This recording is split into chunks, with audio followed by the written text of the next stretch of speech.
Think about this. A 3-day gap in machining time for two molds with half slides. Why? The root cause is actually simple. The GIB design is different. Some of you may not agree.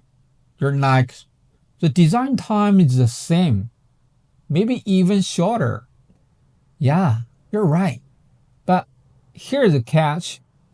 You've wasted time in machining the slide pockets, and you've also wasted money on a thicker B plate. Check this out.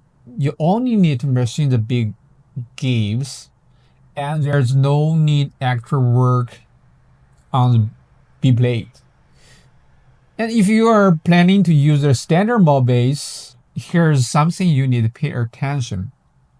The length of the guide pins and the length of the return pins.